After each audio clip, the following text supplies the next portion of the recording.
জয়শঙ্কর বলেছে বাংলাদেশ নিয়ে আলোচনা হয়েছে কিন্তু বলা যাবে না। আর কখনো মাথা ঘামাবেন না।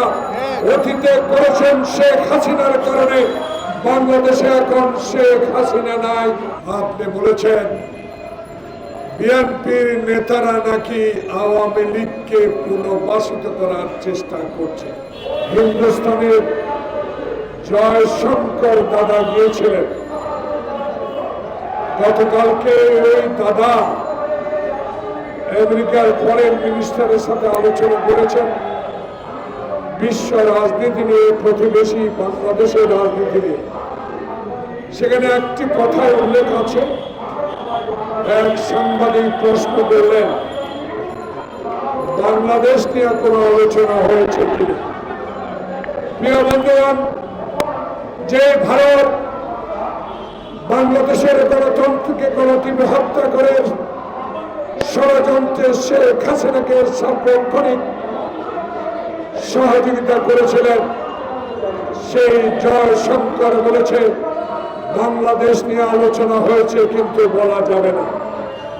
প্রিয় বন্ধুগণ, যে দেশের ফরেন সেক্রেটারি আরেকটি দেশের ফরেন মিনিস্টার সাথে আলোচনা কি হয়েছে সেটা সাহস করে বলতে পারে না, সে হিন্দুস্তানের ফরেন সেক্রেটারি জয়শঙ্কর দাদা।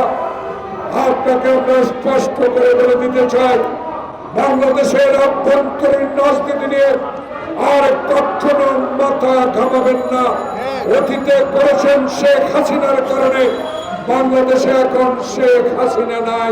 অতএব বাংলাদেশের গণতন্ত্র, বাংলাদেশের স্বাধীনতা, বাংলাদেশের সীমান্ত নিয়ে বাংলাদেশের ন্যায্য দাবি আপনাকে দিতে হবে, আর তার বাহানা চলবে না। কারণ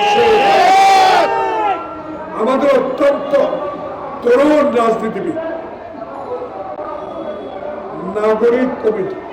নাগরিক কমিটির পাটোয়ারি সাহেব আমার খুব প্রিয় ভাজন লোক।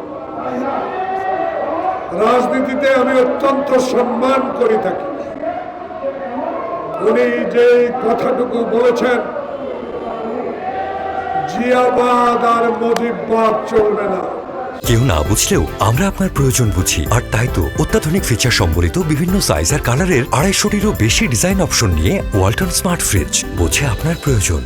প্রিয় বন্ধুগণ, যে জিয়া বাংলাদেশের গণতন্ত্র ফেরত দিয়েছে, যে জিয়া বাংলাদেশের স্বাধীনতা ঘোষণা করেছে, যে জিয়া মুসলিম দরবারে বাংলাদেশকে পরিচিতি লাভ করেছে, যে জিয়া সার গঠন করেছে, যে জিয়া খাল খনন করে মানুষকে সেচের ব্যবস্থা করে দিয়েছে, যে জিয়া বাংলাদেশের আর্থসামাজিক অবস্থা ফিরিয়ে নেওয়ার জন্য সকল দলের নেতাদেরকে নিয়ে একটু ঐক্য গড়ে দেশ পরিচালনা করেছেন, সেই জিয়াকে নিয়ে, জিয়াবাদকে নিয়ে দয়া করে কোনো কটূক্তি না করাই ভালো। আরেকজন আবুল হাসনাত, আমার অত্যন্ত প্রিয় ভাজন ছাত্র নেতা, আপনি বলেছেন বিএনপির নেতারা নাকি আওয়ামী লীগকে পুনর্বাসিত করার চেষ্টা করছে।